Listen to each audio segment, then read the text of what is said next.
A Jack Daniels swilling, pizza-eating, dog-hating, whore-using, cocaine-abusing, hairy-back, big-belly blowhard from New Jersey. The fat little bastard known as Artie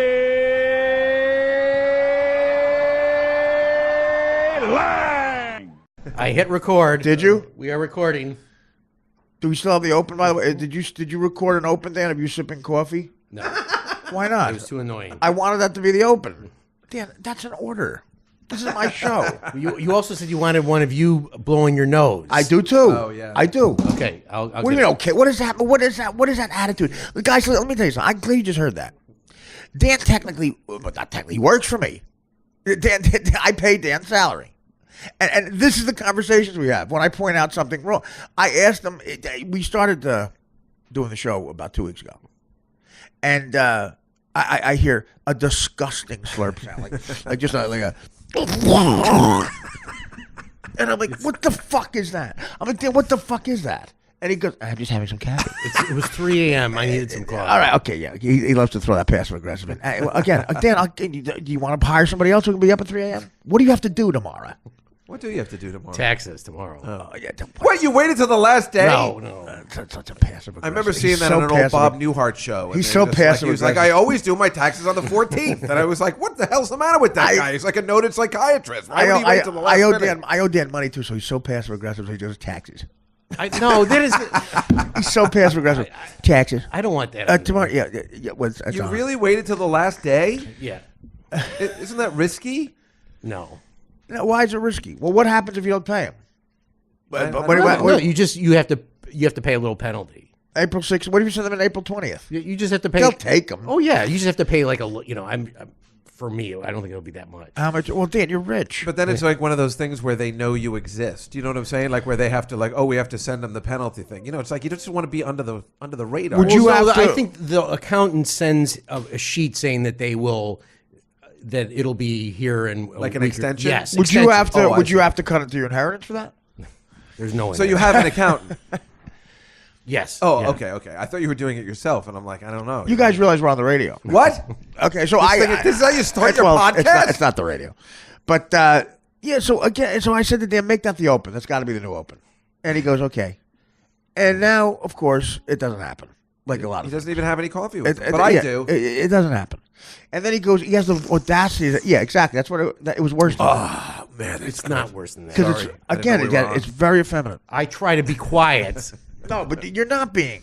So I had coffee the other night. You So didn't even then notice it. he has the audacity to say, "Well, you're disgusting with the nose thing." I go, Dan, it's my fucking show. So I should make the nose thing part of it too. So half will be you slipping disgustingly, and half will be the nose thing. Don't you think that's funny, Dan? That's comedy. Again, if you don't see the humor in that, we have to discuss this. And are you embarrassed by the sipping? No. What do I? Well, why isn't it? So it's just blatant bad the work. Michael Buffer is so much funny. Dan, we're gonna go. It's every day. Michael It's Michael not, Buffer. It's not funny. Is Again, that the wrestling guy? he yells out Yeah. non sequiturs. It's the open of the show. No, He but I hasn't know. But mentioned the I'm Cubs going to yet. change the open of the show. Okay. You don't I'll understand do why it. the air conditioning was funny. It's Yes, I hilarious. did. It's What are you hilarious. talking about? Well, you never laughed at I it. even bought a. You are so wrong. Whatever you have in your mind, you're wrong. I even bought a air purifier to make it a better sound. Well, but that's not pure comedy. And you because liked it better. I'm telling the world it's the air conditioner. It's not. You liked it better. Yeah, you but- said that's actually a better sound. one of my favorite opening themes And from a steroids make a better player too, but it's not pure. I want it to be the air conditioner. I got a letter from the carrier people. They were very upset. So I say, and so what you're saying is, Dan, it's complete either bad workmanship, or you forgot, or out of defiance to me because I've had a more successful career. and Dan wanted to be the Artie of Chicago, and it didn't No, work I out. didn't. Yes, you did. You No. told me that. I You said didn't. that you're the. You said to Steve Dye, you said, "Should we have a third mic?" And I'll just be the guy. I'll pretend I have stories. Gambling stories like Artie does. Okay, what are your stories? Well, I went to my architecture tour yesterday, and it got crazy. I thought it was the Iranian woman doing who remember the architect, the Iranian woman. And it wasn't. It was the man. It was the French architect from the 3rd century. And me and my best friend Amanda, we said, "Oh, this is crazy. Did you think so?" She thought so too, and we laughed. And that's it. That's my story. Well, I kept thinking of that scene from Hannah and her sisters. Like, are you guys really interested? All right, let's do it. Oh, it's awful. I know. You see some of the great. Yeah, I thought it would be like that scene. That's what I thought. But that's more visual. Well, you don't have a car that we can't do it that way, right? Like that guy. And I don't have a box at the Met. Who's going to drop off? Oh, yeah. I know what I do is I have a bottle of wine and I just cry. And they're like, oh, my God, I just want to suck his cock. Yeah, that's one of those Woody Allen characters. They don't exist in life. They do not exist. 29-year-old people who know that much about Carmen. Right. He's like, hey, do you mind if I turn on the radio here? The Carmen is playing at the Met Live. And, Woody Allen does that and thing, too. And Carrie Fisher, Princess Leia, is just like, oh, I got to have his cock. Oh, my God. Woody Allen does that thing, too, where he overcompensates. He's afraid. Like, he's showing people, even though he didn't go to college, he's smarter than them. Like, he's clearly... Listen, Kubrick may have gone to film school, but, Yeah, Mel Brooks gets it. He did the same thing. He didn't go to college, and he's like, look, I'm not smarter than anybody. Mel Brooks wrote lines like, all right, we'll give some land to the niggers with the cheeks, but we don't want the Irish. That's Mel Brooks. And Woody Allen, you get, do you want to go to I sit at the Met Box and I cry. I'm fine. Exactly. But so, Dan, can I plan on you never doing this? I'll do it. So it could be the nose thing. Dan, I blew my nose. I've done 4 bits with the blowing nose thing. We might get a Peabody because of it. You're not going to do it. I know. I see that face. But my point is, like, whenever I point out something that's blatantly he does something wrong, or he forgets to do something, and it's not always his fault. But I try to use kid gloves because he gets very upset, and it's never his fault. He blames it on other people who work for me. No, this was. He blames it on my mother. Yeah. I was going to say. That is so unfair. I go, Dan, how come you didn't print out that thing? Well, because your mom told me about the socks. Because Timmy didn't get you to the show on time. Yeah. A month ago. What? I got the CNN debate on right now. Spike Lee's walking around the hall. Like, who gives a shit about him? Just leave. How is he still relevant? I just found out he still makes movies. I didn't even know. A Spike Lee joint? Yeah. I remember I got a call for one of his movies once. I guess it was that Mo Better Blues. And someone wanted you to go to the movies to see it? No. You busy today?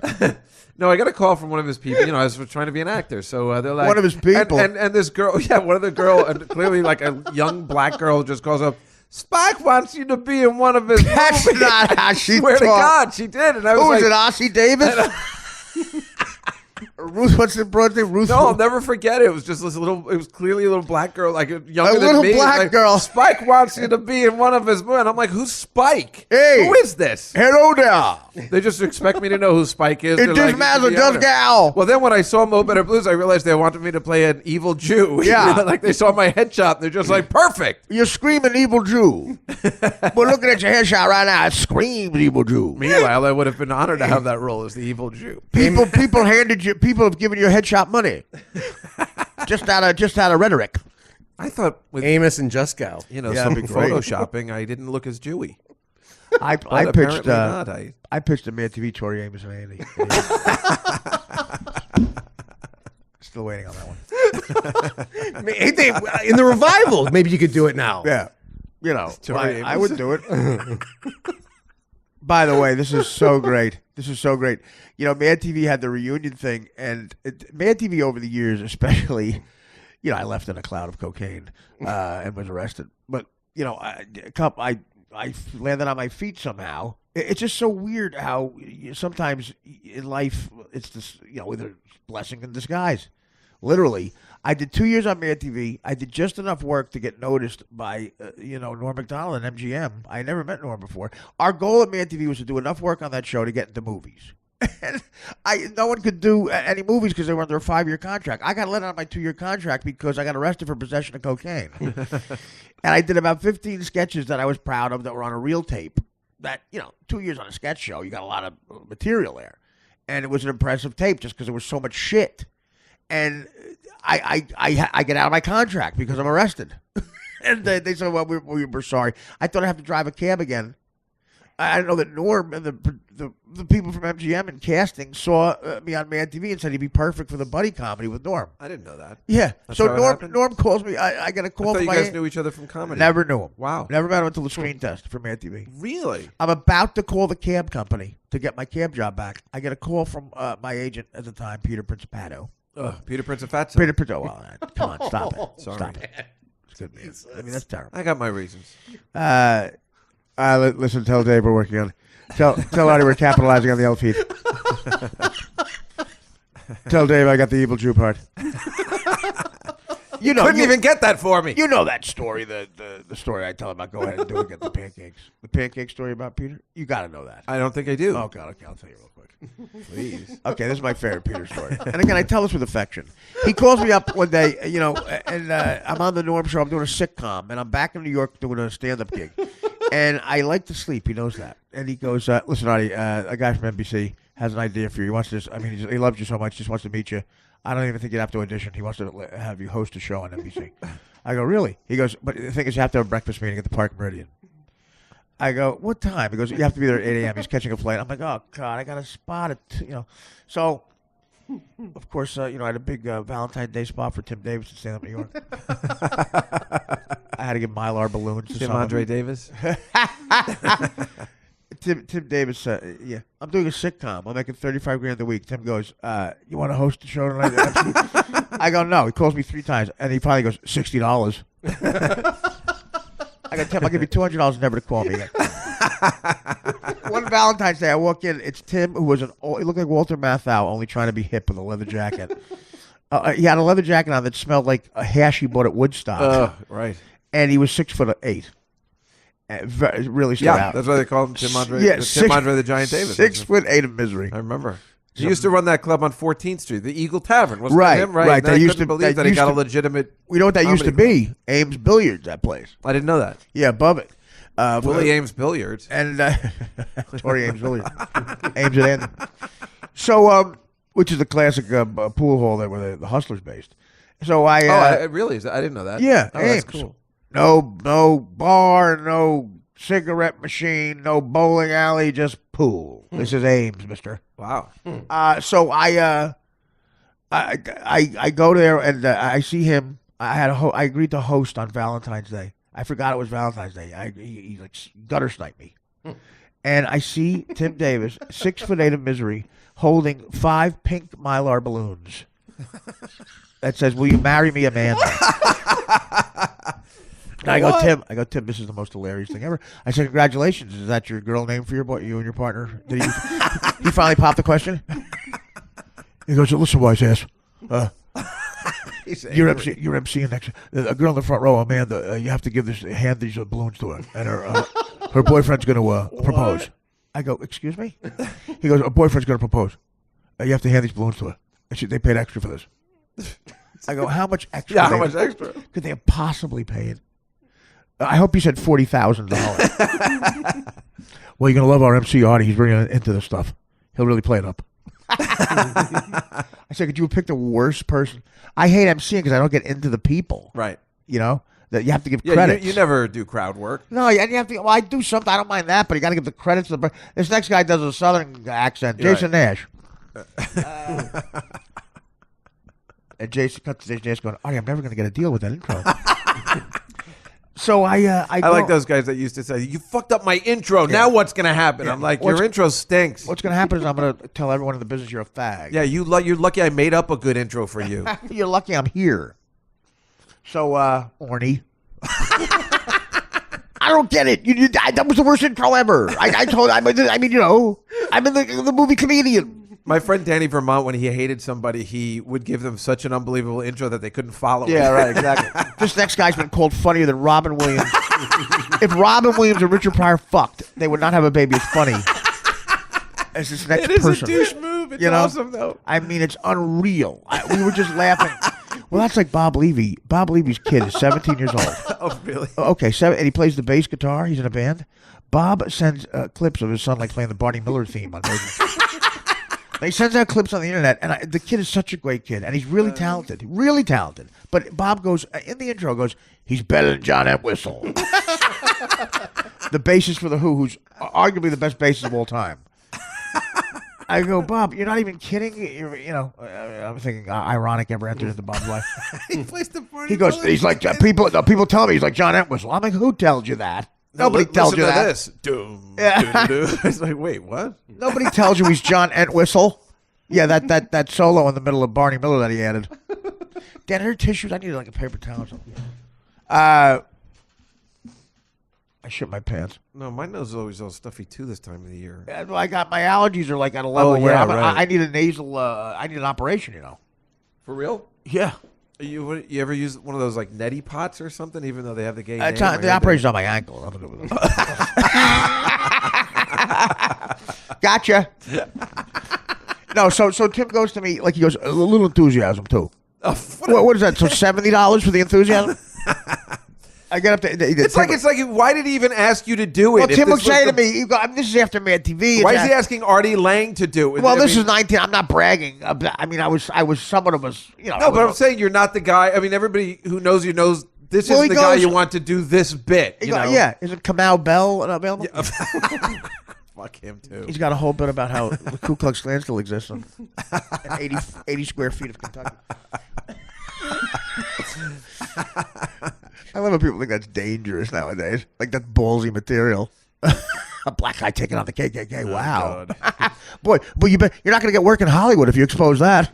The best was Attell's joke about the KKK when he said that there was a KKK in Alaska, and they're like, that's the best. Right, that's the best. He goes, we have to kill Eric. Yeah, well, he's like, there's no black people up there, so the Klan meetings are really, we have to kill Eric. Perfect name. Like the name Eric. Perfect goddamn name. I asked name. him, how'd you go with that? Did you try like Dan or Ed or Al? What did he say? He goes, no. He goes, Eric is just the first name. It just works perfect. Yeah, it's confusing why. It really is perfect. So I go on stage with the pink Mylar balloons, which, by the way, I look homeless every time I go. I don't wear tux on stage. Something else running out of like, you look, you don't put any effort. I mean, how are we supposed to feel? You got your break. You got lucky, and you're taking spots from younger comics. You're not taking comedy seriously. Yeah, I was in the movie Comedian. You can't say that with enthusiasm.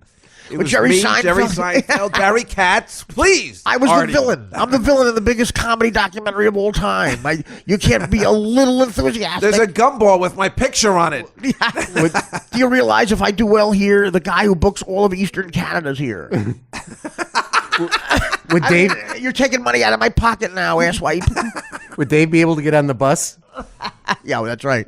Oh, Ernie Adams did I went up in Montreal. We did a podcast in my room, and Ernie Adams, like, he dead serious. This was so great. I go, what are you gonna do if you make a lot of money in show business? He goes, well, I'm gonna give back to comedy. Dead serious. I go, how? What are you gonna do? He goes, well, I don't know. I go, well, name something you're gonna give back to comedy. Be specific. He goes, I always thought it would be a good thing for people with money. I go, if a guy with money sent buses to pick up open micers to take them to gigs. That's what he said? Yes, I swear to God. That was his plan. What the? I swear my hand to God. I said, so I started laughing. I said, wait, you're not kidding? And he goes, no, of course I'm not kidding. Open micers, they can't afford a cab and they don't have cars. I go, wait a minute. So the service would be national? Like say you're in Cincinnati and you're an open micer and you just know that Ernie Adams has a service and you call up and a bus picks you up. Will there be an audition to get on the bus? Well, I said, yeah, well, are you good enough to get on the bus? What if people use it just because they work next to the comedy club? What if they work at the Applebee's next to Chuckle? Yo, I need to ride my old mic. Yeah, I'm a prop comic. I wear a chef costume. I wear a short order cook costume on stage, yeah. Well, okay, I'm here. I just got to take a piss at Applebee's. I'll be back in 8 hours. Listen, Orny Adams calls up livid at the person running Cincinnati. Listen, this is Orny. Who runs fucking Cincinnati out there? It's a lot of money I've raised. I just did a big fundraiser. Do you understand? I was there. I was Nick Thune came. And Nick, was a crowd that Nick isn't used to, so he didn't get the usual response. And he still got through the set. And I thought it was amazing. We raised $80,000. I wonder who was letting this kid use us. He's not an open micer. I sent out a guy. Yes, I did. Well, it was me. I couldn't afford a guy. I came in costume, and I got on the open mic bus, and I see this kid gets off, and I'm like, he's going into Applebee's. And you accepted the explanation. He had to use the bathroom. We have bathrooms. Chuckles have bathrooms. And then he leaves and he just puts on his chef outfit and works at Apple. And you know what? There's an open micer on the east end of Cincinnati. He's still waiting for the bus. I like that. I haven't been here in a couple of weeks, but he's still doing Nick Thune material. Whatever. I remember last week. Nick Thune is. Do you realize that Nick Thune's younger brother is just starting in comedy? Do you realize that? And his father was a big football fan, and he loved Monday Night Football. He named his younger brother after It's Rune Thune. Rune Arledge. He named him after Rune Arledge. Yes, that's a real thing. Nick Thune's younger brother is Rune. Rune, I'm not working with Oscar Madison. Rune Thune. If it's a different pizza, Listen, if it's a different pizza delivery guy, he'll say, as the guy's walking away, he goes, "You think that's Nick Thune?" Yeah. He brings up Nick Thune all the time now. On the way to the bank today, he brought him up. It was so funny. That's a great name. Who is he? A comic? Who he was a comic of your friend. Who? Sharon brought him up. Oh, is that what she brought He was the him guy. up? Oh. Yes. He was the guy. Well, she said. This is what she said. She goes, "Listen, a lot of these when they book stuff like this, they're afraid people aren't going to be good. So to compensate, they book huge names like Nick Thune." She said that. And I went like, who's Nick Thune? I know you did an hour on Nick Thune after that, but first she giggled like I was kidding that I didn't know Nick Thune was. Oh, who's Nick Thune? Right? Okay. And then he kept on saying Titsoon. You don't remember that Titsoon, Mulanyoon, and I do remember, but I forgot where the origin came from. I didn't know it came from Sharon. That's so funny. Jigaboo, and that's probably the greatest thing that's ever happened to him. Jigaboo makes the review is like Jigaboo makes the audience go Jigga yay. Jigaboon. Jigga yay. So Nick Thune Jigaboon. That's his album name. I don't get it. So the entire charity's room, like this is my name on it. The Orny Adams open mic bus. And this kid is still waiting. Rune Thune is waiting. And Nick Thune has a big multi-digital deal that he got through Dave Becky at 3 Arts. And he's doing a buddy comedy with Kevin Hart. Yeah, it was his turn. Is that the line to get into Starbucks? No, that's the line to do a buddy comedy with Kevin Hart. Is that the line of the DMV? No, it's the line. It's the line to do a buddy comedy with Kevin Hart. Did you see the numbers on Get Hard? Unbelievable. So, and first of all, I tell all the guys like Seinfeld, who I call every once in a while, and I go, "Hey, how about that movie we did?" And I get his service. Really? I think it's Gilbert Gottfried doing an impression of him. Yeah. Who is this? So anyway, yeah, that's Arnie Adams literally said, dead serious. Because no one ever calls you out on your bullshit. He goes, "I'll give back the comedy." So I said, and he makes this up. And I go, "Dude, you're making this up." He goes, "No, I thought about this. You're going to have a comedy, a bus that gets open micers who need a ride to the fucking." I like that it's nationwide. That Yeah, it's in every I said, city. "How are you going to?" Yeah, national, that takes a lot of. Syracuse. Right, that takes a lot of fucking manpower. How are you going to do this? Well, we'll have different, like American Idol. We'll have auditions for the people driving the bus. How much money is he planning on making? I said, what? Yeah, I said, Not comedy. I said $800 million. What are you going to make? Yeah. And he was on Monday on the podcast, and every day that week he would see me at the Starbucks and have a better idea for the Orny Adams bus. And I would call Artie. I go, "He's got another idea." Yeah. I've got another idea. The ideas are coming on me. It's like a Lexington Steel coming on me. I'm getting a barrage of ideas. They're coming at me like a tidal wave. And now I know what it's like to be Nick Thune. We did get huge names, so they booked Nick Thune. You don't remember? I said that everybody, all the young alternate comics, in honor of Nick Thune, if someone makes an offensive joke the day after, they go, "It's too Thune."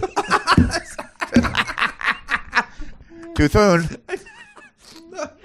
I do remember now, but I forgot. And Sharon took the bait on that one. I had that joke. I said, "You're right. He is big. He's big at the UCB." And Sharon goes, "Yes, you see, of course he is, right?" I go, "Yeah, you're right. He is. He's huge with the alternate." And then I hit her with the 2 thumbs. And she went, "Oh." She tweeted out something very insulting to me, though. She tweeted out like, "Yeah, Artie makes jokes about one or two subjects, just sex and no, but if like she wrote racial. something, she doesn't give a shit. I mean, she just likes to bust balls. So if she, I don't give a shit. She didn't tweet about your material or anything. I'm saying she would have just tweeted about how we're idiots. I don't care what she thinks, though. I know. I'm just saying she's pretty cool. Like she doesn't. I she guess doesn't until get that her either. tweet, she was cool until that tweet. Really, I don't know. If I it think was she felt bad. above us. No, I don't think she does. I think she gets that she's not. Okay. Well, no, I'm not saying I'm above her either. I'm just saying I'm not tweeting that out. Excuse me. Does Mike Machete call you? I'm sorry, he does. You know what? Forget about it. I know. That's not what it was about. Like, I hate when people they laugh and then all of a sudden like these people like they're getting good with Nick Thune because Nick Thune can't like me. That is she's like, she's like, oh, I don't want to get in trouble with Nick well, Thune. yeah, like Nick Thune at the next Did you look him up? I mean, after all this, Nick Thune at the next alternative comedy meeting goes. By the way, I saw your tweet about Artie. That was a hit for smart comedy. Big for dropping Sharon. Yeah, thanks for dropping a bomb on dumb comedy. Too Thune. Who uses that? No one uses that. And he's all like insecure. Do they use that? Because I like to call my mother. Yeah. So, yeah, the Orny Adams. That was amazing. You can't write that. And then he had a whole theory. He goes, well, I'm a kind of a loner. I go, what does that tell you? He goes, well, no, you know why? Because I never fit into a group. Like all comics have groups. I go, what are you talking about? And he goes, like there's the self-deprecating group or the self-hate. I go, Artie, you were always in like, I guess like the drug group. I go, what does that mean? I don't know. You would wander off with Greg Giraldo. Well, it never happened. That never happened. Wander off with Greg Giraldo. I go, so you weren't part of any group? He goes, no, I wasn't part of any group. You weren't part of the Great Idea group? He said all the people on Teen Wolf hated him. He was. Is that the show he was on? Why? Yeah. Why did Oh, they he was on the MTV show? Yeah, no, He was yeah. on some. Yeah, he was on some show, and he goes, Oh, "The people don't like do. me." People don't like him. That's his Well, theory. he's right about it. I suppose that we did have a drug group. I mean, all the people that we know like to hang out and party. I It's did. kind Well, of true. it is funny. Like me and Dave knew each other for 3 seconds. We knew we were both in the drug group. When the one hitter of coke fell out. The bullet. That night is still a legendary night. I see John Benjamin once every decade. Me too. And he still brings up that night. Yeah, well, I said, John, he thought that his night was over that night. He thought Archer. his life was over. Right? Archer. I said, John, you were really scared that night? I didn't realize that. He goes, because you were in an insane blackout. Yeah, he was terrified he'd never be Archer one day. He's Archer, the voice of Archer. And Bob's Burgers, for Christ's sake. He's Oh, doing my well. God. Well, again, And remember, he does one voice. I always Right. say Mel Blanc would be turning over in his grave if he found out that this Yeah. was the most sought-after Exactly. animator guy in the history of animation. You know how many mics have hepatitis C on it because of Mel Blanc spitting Sylvester the cat? Exactly. Mel Blanc was. And people, I told you when I did the Scooby-Doo, I was just like, hey, do you guys know John Benjamin? Like, oh, I wish we could get him. That's hilarious. Meanwhile, I'm with the guy who's doing, he's not doing he's doing Scooby-Doo, he's doing the Right. Alan, he's doing all the voices. will get Tom Benjamin. Yeah, I looked him up online. He must do like 70 voices. He takes a helicopter to the That's so to the funny. show, and John Benjamin does one voice. Why do you want Scooby Doo to sound like an alternative comic who doesn't shower on the Lower East Side? In a way, yes. I think that would be entertaining. I love John, but he stunk one night. Oh my God! Oh, really? I said, "There's a water pressure on Avenue A." This was 1990. This was 1993. Like before Long Island got to Avenue A. The Lower East Side has changed so much. And they come to him too. They come. John's a very talented. He's he's great. He's so funny on Dr. Katz, man. Him and Brilliant. Jonathan Katz. No, those two were great together. And Sarah's sister, Lauren. They were all but great. Do you know that? When I did that show, they made another show called Giving Harry the Business, which was they switched it up where John was going to be the star and he took over his father's talent business, and Katz was going to be his friend who was always trying to get on, and I always had a part that I was going to audition to do my one-man show every week. Right. And it was supposed to be on ABC. It was a Spielberg production. Oh, It was gonna be wow. on it didn't take off. So the one difference between the show that succeeded and the show that didn't was you. It was the whole Pretty cast of much. Dr. Katz, and I was on it. I mean, And then Steven Spielberg's one black mark.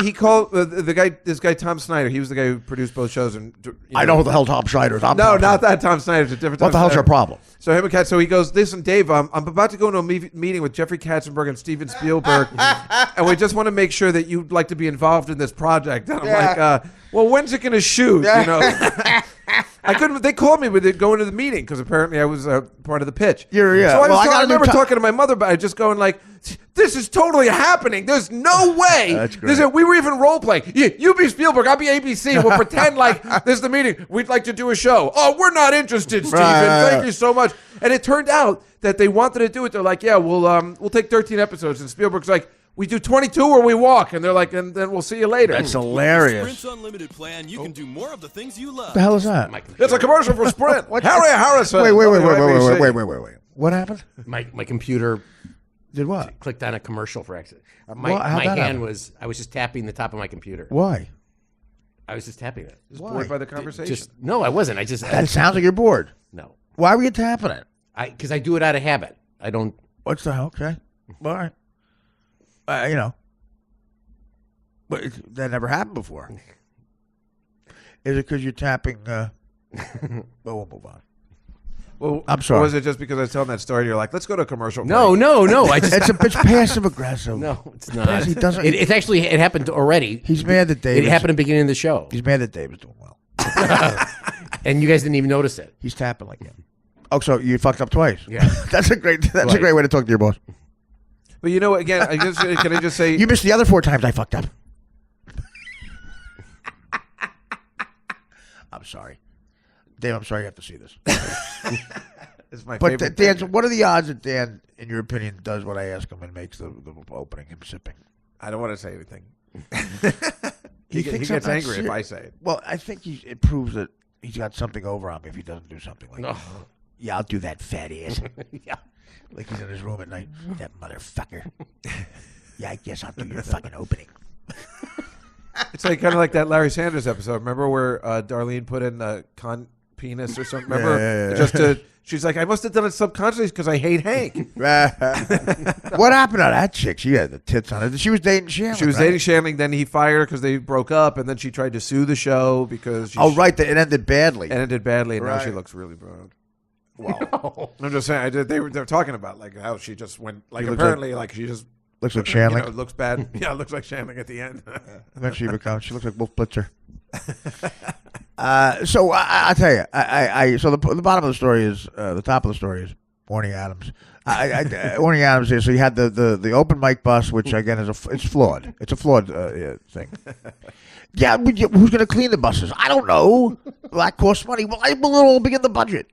What do you? Again, I asked what Dave said. I said, "What are you making on this?" I mean, you're just going to give away that money? Is it a tax thing? I mean, all those different states. We'll start out in one state. Well, where do you think the most open micers are and concentrated? In New York, maybe, but they don't need buses in New York. You're going to wait for a bus on 38th Street, and you can take a subway. Well, we'll do it in, I don't know, Chicago. They have subway there. L.A. is spread out. You're going to get a bus from Van Nuys. I don't know. Stop it. I haven't thought it through. The open mic bus. The unfunniest bus walking down. Not just that, would be even worse if like Amy Schumer's on the Tonight Show. How'd you start? I was on the Orny Adams open mic bus, Yeah, and I just yeah. hit it I was one at night. the and bus. And then finally, I didn't have to take the bus anymore. The Orny Adams bus, and I just moved on. It made time I fly remember the by. day that I got a limo and I didn't have to take the Orny Adams It made time fly by. young comedian's bus anymore. Yeah. Time flew by. I got on the bus when I was still living with my mom, and I got off the bus on the set of the Seth Rogen Bud Light commercials.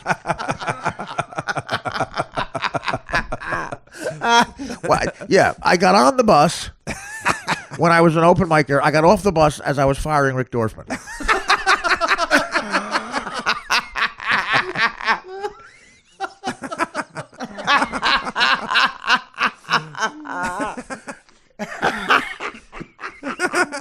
I got on the bus as an unknown. I got off the bus as I was blowing Barry Katz. No, that never happened. Sure, it did. No, I'm sorry. I'm kidding. That's Chuck Schumer. No, that's why women have it tough in this business because of asshole jokes like that. And I apologize. Amy's got it very tough. I'm saying, Dave. I just wanted to just put this print down on transcript that I said that. Cut to people transcribing the show like blogs, and then Artie defended Amy. Dave Juskow, who apparently is still mad.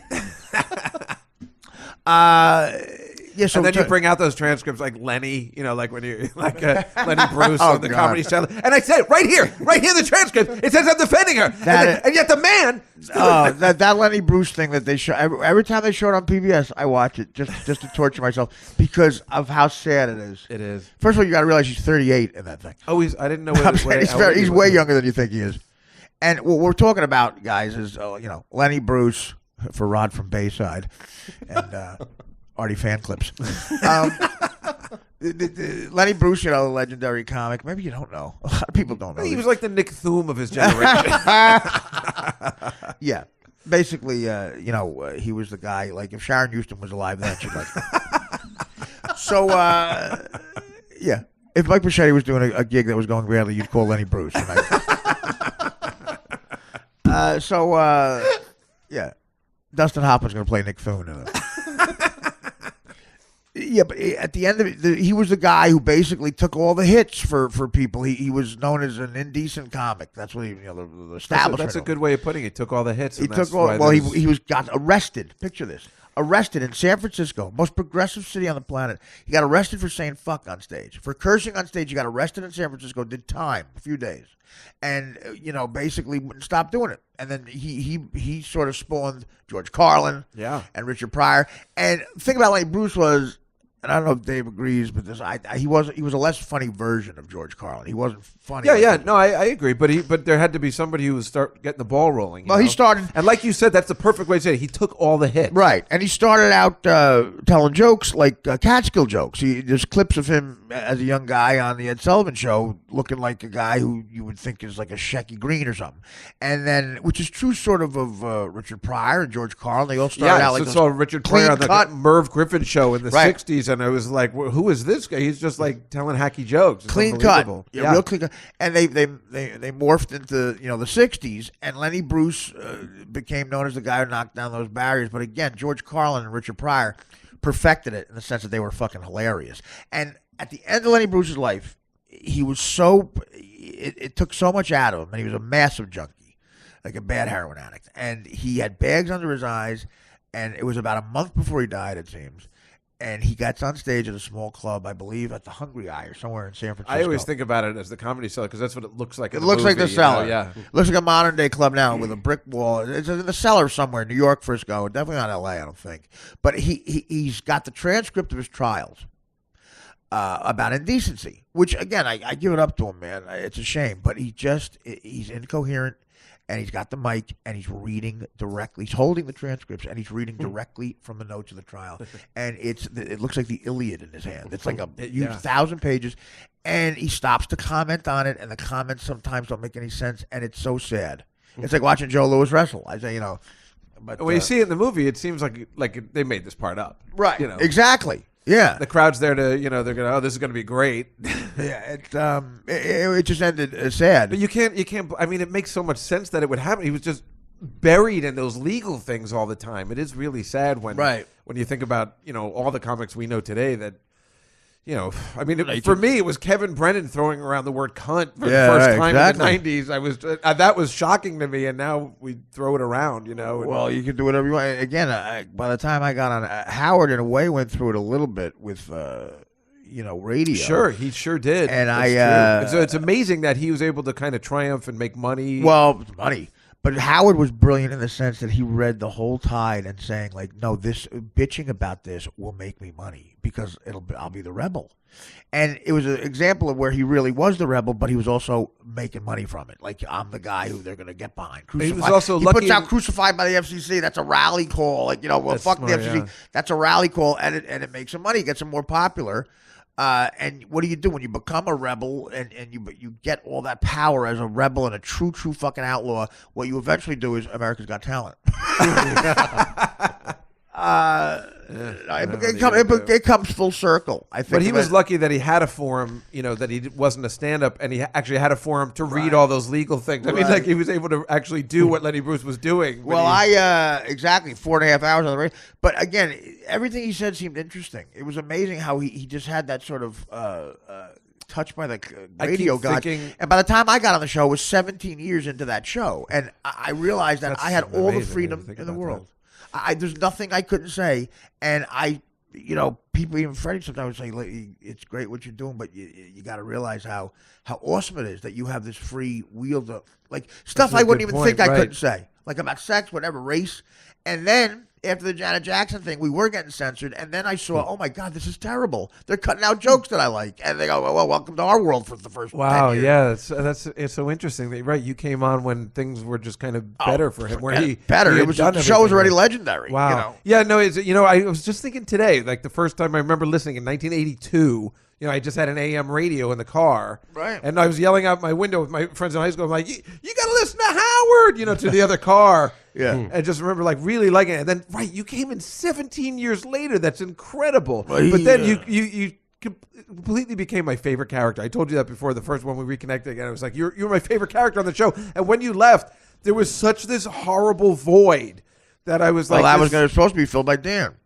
Oh God. That's what they told him in Chicago. I packed my bags, guys. Take care. I'm just waiting for the call. Let alone when the guest, when he's sitting there interviewing yesterday, Juliette Lewis, just to have you on that show and just make fun of some of the shit she says that's what's it's funny you mention her because I did a movie with her, and the last time she was on, I wasn't there either, and she goes, "Where's my co-star?" She mentioned me. Really? I did a film with her, called The Fourth Floor. I had scenes with her. And I realized I was only acting with comedians who aren't real actors. I blew the first take because I yell at her and she's supposed to seem scared, and she went back scared. And I said, "Oh, I'm sorry, Juliette. Are you okay?" She goes, "No, I'm acting." Wow, that's pretty cool. I go, I'm used to yelling at Norm. Is she all right? I mean, is she cool? Or she was so fucking cool. Oh yeah, she was on that. Yeah, but she was flaky. Right, but flaky cool. Yeah, I think she likes comics, right? Like I think she's been hanging out like the comic strip or something. Exactly. You know what I'm talking about. Yeah, I know what you're talking about. Let me just say popcorn, Billy Madison. Ice cream, Billy Madison. Shut up. Yeah. There's okay, we'll stop. But no, she was very nice. I was telling somebody the other day, just when you were just the sports comments you would make on the that's side. What I'm saying. Yeah, exactly. Was the best that only Fred, in the studio got, and then of course me and all the other guys. Well, some people would think that you don't realize that. Well, they're not sports fans like we are. You realize that. We're making a random Greg Nettles joke. Exactly. Well, the joke I did, the thing I point to all the time was, and Howard got mad until he realized what the joke was about, because only me and Stutter and John laughed because John was in the studio, and a chick, I forget, some model was just real annoying. Howard was making funny. So Howard had to make these models funny. Sometimes it was heavy lifting. And she used to date Fred Durst, who was a big deal at the time, the Limp Bizkit guy. Right. And he always wore a red hat. That was his signature. He always had a red hat on back with a baseball hat. And Howard says, "Have you seen Fred lately?" And she goes, "Well, I hadn't seen him for a while, but 2 weeks ago, sure enough, I'm in a club in L.A., and I see a red baseball hat." And I said, "Barry Larkin?" Who was shortstop for the Reds. And there was an awkward silence, and she went, "Who's that?" And Howard was like, "Forget him." And John is laughing, and Howard sees John laughing. So during the commercial, goes, "What are you doing? What was that?" And I said, "Howard, it was for people who like sports out there. Like he's a shortstop for the Reds." And then he giggled, and he goes, to Howard's credit, he goes, "You know what? Do that." He goes, "Because I like that there's people laughing at that somewhere." Yeah, exactly. Once he got it, and he knew that you were making sports reference. I think he was okay with that. I could have said Johnny Bench, but that would have been too. No, that's too easy. Yeah, Barry Larkin. That's the best. Their sports knowledge, and then just throwing it out to a model that couldn't possibly know. She was like, "Who's that?" Right. And every comedian feels validated when you hear Stuttering John go, "Yo, that was." When you said Barry Larkin. Oh my God. Like that's something I would have done if I sat in the chair. What a mess that guy. I told Howard if I sit in the chair, I'll add that dynamic. John doesn't admit it, but he hated me the first couple of months. Is that right? Well, I had to buy him 80 lunches from the warm up to me at the Brooklyn Diner, which is basically a college semester. Who hates you when they Well, meet no, you? John wanted the chair. That was never going to happen. Yeah, I know. I said, but he definitely. Did he audition for it? Yeah, he sat in the chair a couple times. Because they had auditions, right? But you on-air audition. You didn't audition. You just came in. No, I did. No, I did. I was on-air auditions. Oh, I remember. I just don't. Howard announced it. I thought that you just came in and it just kind of happened. Howard announced it. He said, we're going to have on-air auditions. Right. If you're a comedian or if we know you and you want this job, let us know. And we'll give you a day or two, and you'll sit here and we'll judge people on the air. There's nothing off the air. And I remember hearing that, and I was still on the Norm show, and it wasn't canceled yet. And I said, you know what? I couldn't imagine how nerve-wracking that must be. Because I had heard Stanhope sit in just for the news, the Jack Chan. He was really funny, and I liked Doug so much. And then so Doug was one of the guys who sat in. Attell came in once in a while, but he wasn't going to take the job. Right, no. And Chappelle, oddly enough, he didn't come in to be the third person, though, right? Once or twice, but then I know, wasn't it AJ Benza too? He tried. He thought it should have been him. The comics were Rogan, AJ, Florentine. Florentine got close, and Kimmel and Carolla before Jimmy got the show. As a matter of fact, Adam got an offer for the job before me. Really? Howard offered it to Adam. Adam had a deal in L.A. and couldn't leave and take his whole family here, so I was the second choice. Wow. Then he reached out for me. Yeah, I didn't know that. That's yeah, I found that out late in life. Wow. Later in the time I was on the show. Well, I can see where John would not like anybody then who's going to come in. But John, yeah, that's what it was about. He was like, I was supposed to be the judge. I told him. How could you have that guy in the chair? He's got to be smarter. Well, I mean, it's John. I think has a lot to offer, obviously, but he does. But he's that stutter. If he's nervous and it comes out, it's hard to do a quick one-liner. Yeah, exactly. Sort of. Yeah, you're not going to get Barry Lockett. Yeah, Barry Crimmins.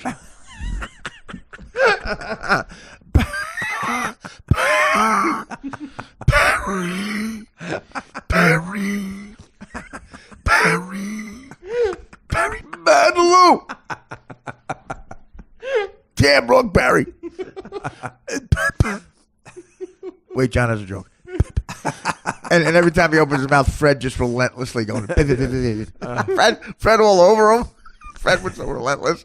Every time John would try to say something real serious, like, I was sick the other day, and I thought it was in the background, Fred just like. It's amazing. He hated him, right? Oh, there was a lot of tension. Yeah, he didn't give a shit. Fred doesn't care about anything. A lot of tension, and John would try to compensate by going, I don't know, I love Fred.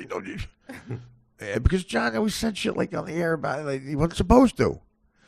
John said, "He's like, listen, we have a rule here. If you don't want to say it on the air, you got to specifically tell me before.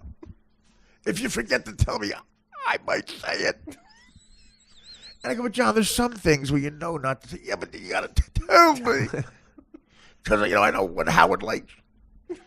And, well, obviously, if I cheated on my girlfriend and contracted AIDS, he would probably like that. It's interesting. So, but I think without me specifically telling you, don't say that. You never know. Yeah, that's the thing. You couldn't confide him in anything, right? He would tell everything. Well, yeah, unless you specifically told him. Not to. Yeah, but even then, did he really adhere to that? I don't want to get into it. No, I'm kidding. I mean, every answer I can give would directly affect my friendship with John. Did you ever finish the Peter Principato? Oh, story? that's right. Okay. Oh, right. You have the early morning meeting. So, okay. Breakfast meeting. The breakfast meeting is with this executive who I believe went on to invent Survivor or something, or The Amazing Race. Like he went on to become a big deal. It was not Mark Barnett. No. It was an effeminate, a gay guy. He admitted. Well, thank God for that guy. Then he got the twins from your show. Well, here we go. So it's I'm at the breakfast and it's very awkward, and this guy. Eventually, after Peter broke the ice, which is what the story's about, this guy got comfortable, and he would pitch me jokes and ideas, and it would always bomb. And in the middle of a restaurant, he did a nervous thing where if it bombed, he would go, "But what do I know? I'm a gay Jew from Scarsdale." Scream it. And it became like Felix honking, and I'd go, like, what the hell are you doing? Calm down. But what do I know? I'm a gay Jew from Scarsdale. And then at the end, Artie, you have nothing under the raincoat. Well, what do I know? I'm a gay Jew from Scarlet. Peter fake laughing. So okay. So in the beginning, it's early in the morning. I clearly don't want to be there. Okay. I got back from like the cellar at 4 a.m, one of those nights, and awkward silence. And Peter, I guess, feels like he's the manager. It's up to him to break the ice. Now, at the time, Peter was 400 pounds. Yep. A big guy. And he's since become very thin. God bless him. He's thin now. And he's sustained it for a while. And, which is great. But he was very big. And so was I, But I'm the comic. I get away with looking like an idiot. If you're representing me, it should look somewhat whatever, professional. But there's certain things you don't yell out at a breakfast table if you're 400 pounds. There's certain things subjects you should steer away from. So to break the ice with me and this gay Jew from Scarsdale, here's what Peter says out loud. He puts down the menu and he goes, "You know what, guys? I've been good all week. I'm going to go ahead and do it. I'm going to get the pancakes."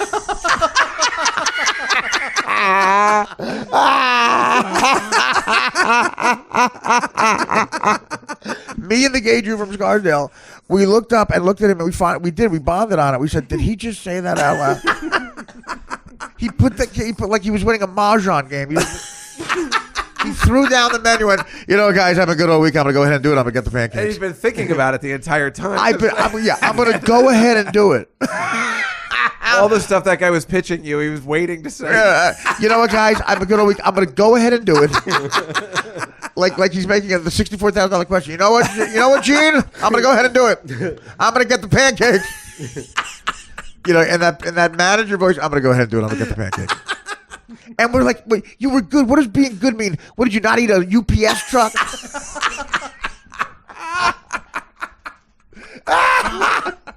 I'm telling you, I've told that story for a long time, Dave. I'm surprised. I told it on Howard all the time. I never heard. It's one of the reasons Peter left me. He was like, "I think you're being mean."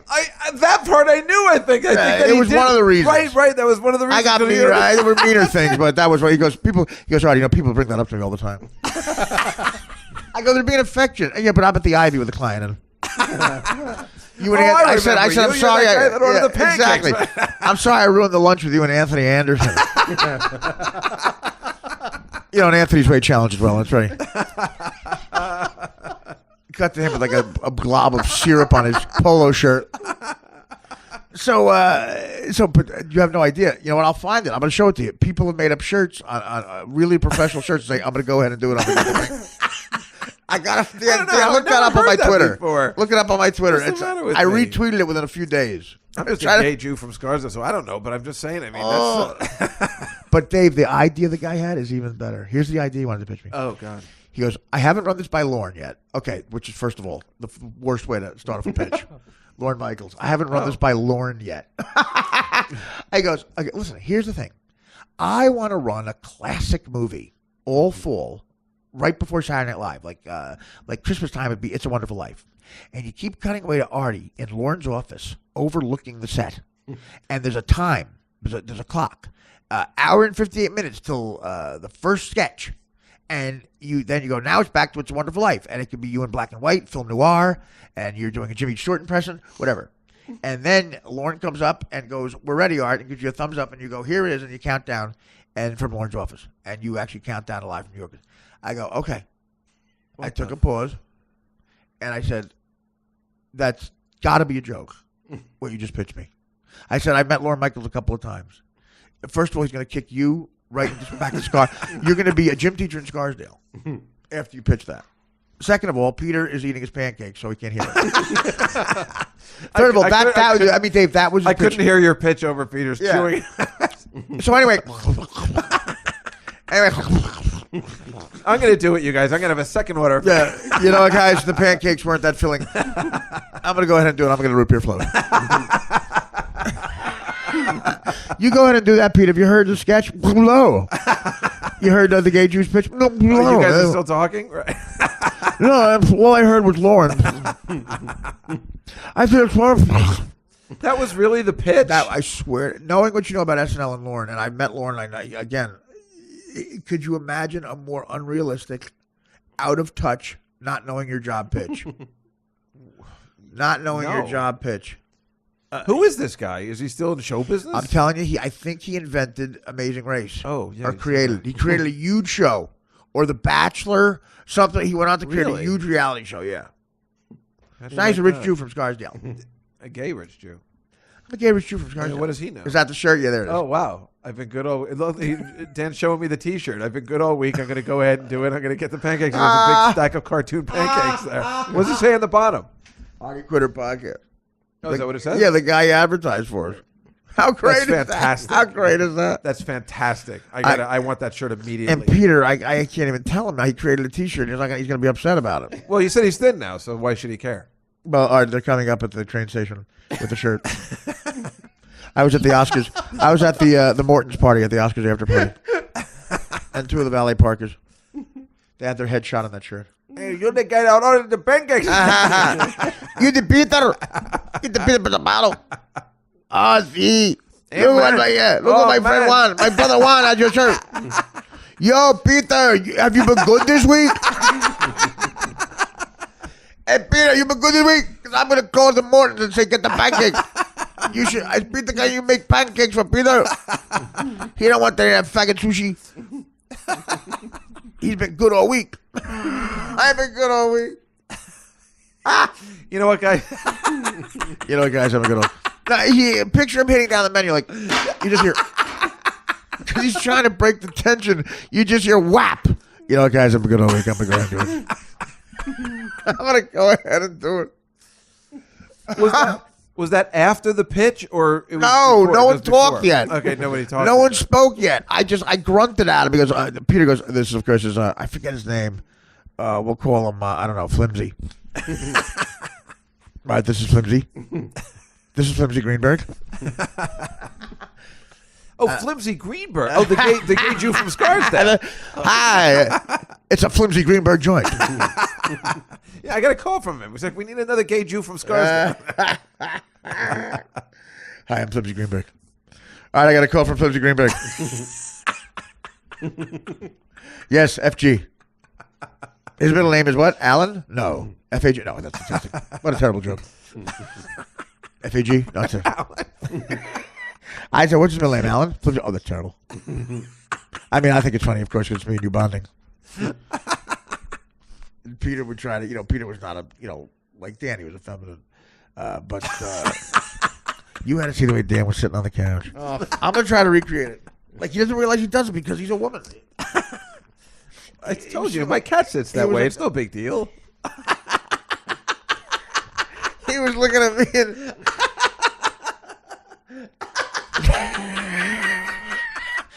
I had to say something. I had to say something. He was attentive. He was It looked listening. it looked like someone deciding whether or not Elton John looked good in that outfit. Well, that is a good pose. I mean, that is what you're saying. That is the pose that you would make. It looked like someone saying, "Oh, stop it! You've been good all week." Veggie burger, live a little.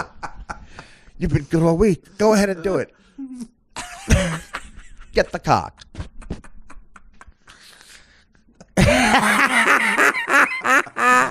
It looks like someone who just said, "Ooh, that belt." Oh, Flimsy Green. That's the greatest executive name ever.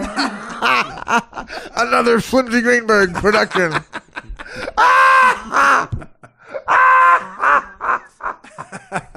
The head of comedy development over at NBC is Flimsy Greenberg.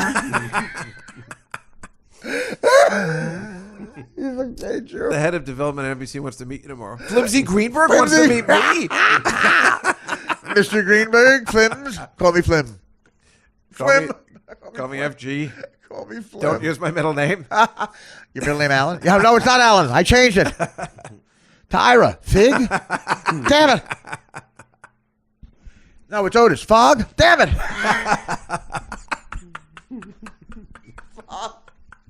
Fog. Flimsy Greenberg. Hi, I'm Flimsy Alan Greenberg. That's right, Fang. And I'm your executive. I'll be running your show. We looked at the notes, and we have another Emerald Live on our hands. Anderson Cooper's new show. The Anderson Cooper Pooper Strooper. This is about a Swedish guy who dates Anderson, and he's the top. Anderson's the submissive bottom. And, of course, he's so successful you'd think he'd be the top in real life, but no, he's not. In real life, he's sensual, and he's the bottom. And we call the man calls himself the Anderson Cooper Pooper Stooper. He stoops Anderson Cooper in his pooper. I love it. It's Flimsy. You have Flimsy and his assistant. We're on the speakerphone. You have a conference call with Flimsy? Are we all here? I have Flimsy. I've got Rune Thune here. Listen, okay, Dave Juskow, you're talking to Rune Thune, Nick Thune, Sharon Houston, in Thailand, Flimsy Greenberg.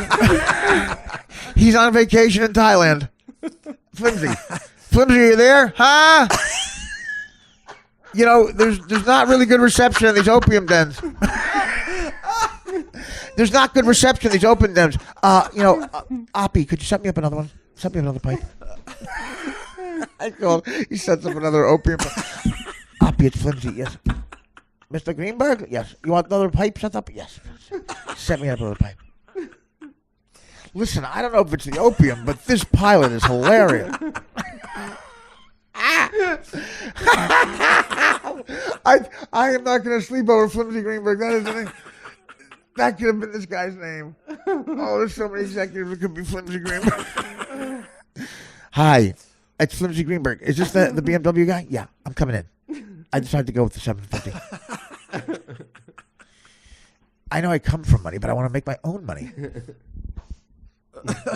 I have a sister, Mimsy. Mimsy Greenberg. Mimsy and Flimsy. We always wanted to be in show business. We used to do Abbott and Costello's Who's On First. And she was Lou. I was Abbott. And some vicious people called it Faggot and Costello. And I said, that's disgusting. But we looked through that hate much like Jackie Robinson, and we did the school play. I said, who's on first? And everyone yelled out, you faggot. I said, that's disgusting. And we went through it. And we got through it. Who's this woman on the light? Is that the head of the Democratic National Committee to the head of Anderson Cooper? It looks like that girl, Rachel, the one who was pretending to be black. Yeah, Rachel that's right. You know, that's No, what it's it looks Debbie like. Wasserman Schultz. Yeah, that's. Oh, that's Debbie from the Howard Stern show? No. I know you're talking that about. Girl, yeah. No, that was the chick from Detroit. Jihad Howard. Howard, it's Debbie. What was her name? Schlitzel. Debbie Wasn't it Schlitzel. something like Oh, that? I still love imitating her. Howard, it's Debbie Schlitzel. Listen, I've got a blog up on antijihad.com. She said jihad. The last syllable, she held it for like 8 seconds. She goes, first of all, this judge in Florida let this other terrorists go, and we've got to stay on top of them. They lost funding for it because they got to fund stupid stuff in St. Louis, so they have no federal funding, and this guy's here is going to want to do jihad. For some reason, Howard, a lot of the people in our cause don't think I'm a good spokesperson. They think I'm off-putting. They think I'm off-putting. Yeah, but, you're off-putting, but I'm on-putting. Can I have some more pudding? Are you off-putting? Because I'm on-putting. I'm one of the few people who's off-putting and on-putting. It's Flimsy Greenberg and Mimsy Greenberg. I'm Mimsy Greenberg. Mimsy Greenberg is real masculine. Hi, it's Mimsy Greenberg. I'm Flimsy's sister. I read the pilot. It's fucking great. Hey, Flims. I'll see you Thanksgiving. Hi, Mim. Are you in Thailand? Yeah. Yes. Are you still with that guy? You mean my life partner? Yeah, that guy. You still with him? Yeah, yes. I know you have. I know you've always had fucking your reservations about Juan.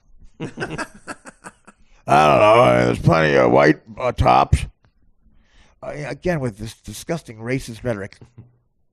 It took you so long to accept me.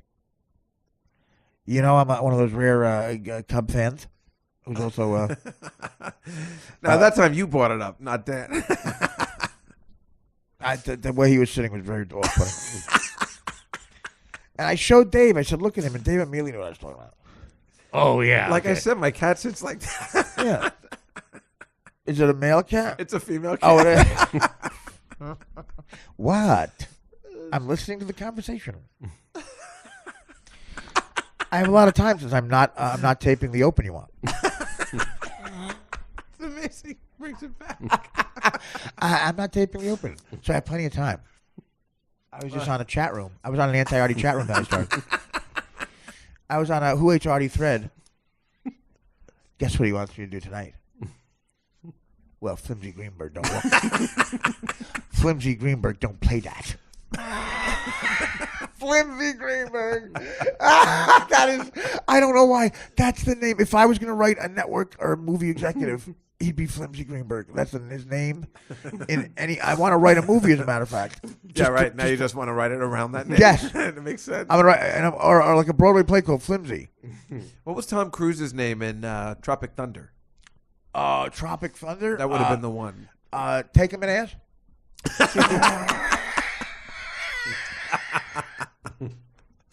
Tropic Thunder. Yeah, no, he had something like it. What was? I remember how annoying the character was because everybody was like, "Tom Cruise is amazing in this movie." It was so annoying. I don't know why. That's why it bothered me. I guess. Absolutely. That did again. Yeah. Right. Cruise, big sense of humor. Right. That's what they're like. Oh my gosh, he's on hilarious. Unless he's on the set with me. Right. Didn't you have? Oh God, he was an asshole. Yeah, that's right. You told me that. He was acting like Flimsy Greenberg. Well, Flimsy's fun. Oh God, you from Scarsdale. Flimsy, he's going to take over Swifty Lazar's Oscar party. What are you doing after the? There's only one place to go after the Oscars. Flimsy. You know what's weird? There used to be a guy. I don't know if you remember. He used to sell pot in Manhattan. He was named the Pope of Pot. You remember that guy? I knew the Archbishop of Pot. Right. No, there was a guy. That's what you're just making fun. The cardinal. He had a whole weed. thing. He had cardinals. He had pups. Whatever. And we went to go see him one day. And he just for some Pope reason, of Pot. the Pope of Pot, and he would just sit in this room, and you could go to him, and you could get your weed. And then one day he walked us to a car, and he goes, "Hey, what do I know? I've been sucking dick since I was 6." And God! My friend and I were like mortified. I've never forgotten it. It was so terrifying because he walked us to our car. 6. The Pope never comes out, and then he must have found us two Jews attractive. It was terrifying. What's happening? Oh, is that the end of the show? No. Well, it's funny, Dan. You want to talk hockey? He just leaves. Well, this is where I mention people on Twitter. Where you mentioned what? People on Twitter. Okay. Well, I mean, I always have stuff to talk about, but for some reason, why it just went like that. So the Pope of Pot didn't want to go with the name Paul Pot? I'm trying to remember what he said before he was sucking dick. Before he said that, he said something else. He's like, "Hey, Donald Trump and rich since he was 5. I've been sucking dick since I was 6." It was something like that. Like there was something first thing and then the second thing. I'll never forget because we were mortified. But he had a little office on 53rd Street and 3rd. And it was like, and they used to make edibles there, like way before ahead of its time, He was the Pope of Pot. And then there was an article about him in like one of those little papers too. I don't know what happened. Well, I assume he just died of AIDS. Oh, He's like, "This is my Archbishop and this is my Cardinal," whatever. He had other people with him, which I guess little boys too. Well, if you Google the Pope of Pot, NYC. Does it come up? Yeah. Does it have a picture of him? He was a big fat guy. He was like disgusting. Let me see if there's a picture. I mean, like that only because he's been sucking dick since he was 6. Is this him? The Pope of Pot? I don't know. He looks too. That's Flimsy Greenberg. I don't remember him looking like that. Maybe I saw him at the end because he looks kind of okay there, You would just know the top of his head. Yeah. I would not know the top of his head. He would always do those walks, like on National Pot Day, whatever that was. I don't know, in June or in May or Cannabis Day. I love it. Well, we were talking before. That's hilarious. I got up to take a diabetic pee, and Dave didn't know what happened. Well, I thought what maybe happened? you peed in your pants. If I pee in my pants, you'll know it. There's some disgusting, gross fat girl at my office. She's disgusting and repulsive and a horrible person. And when she sneezes, it turns into pee. No. Yeah, she's not bad and unhealthy, and you just hear her sneeze. Turns into pee. What do you mean? You hear her sneeze once, and then she sneezes 2 more times, and then you hear a cough and a throw up, and then she runs to the bathroom. It's like Lou Grant running out when Ted does something on the air, and he runs out of his office and goes in. It's like that. She just races past the desk, and then she comes out of the bathroom going like this. Woo! Wait, let me recreate it.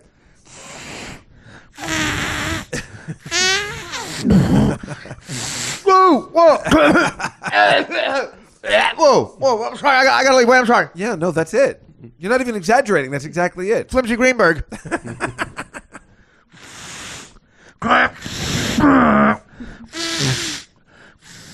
This woman is so fat. She has. How fat is she? Well, I had to tell her to go to the gynecologist because she was like 50 and she'd never gotten her hymen busted. So I told her, I was like, somebody's got to bust your hymen, otherwise it's it's unhealthy. I didn't ask. When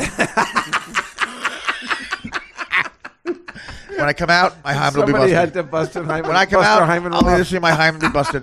If it's not busted, I'll know I'll have a deal. If it is busted, I know I won't. My sources say there's $2 million in the bag. Your father liked Hyman Roth. He never trusted Hyman Roth. He never trusted busted Hyman Roth.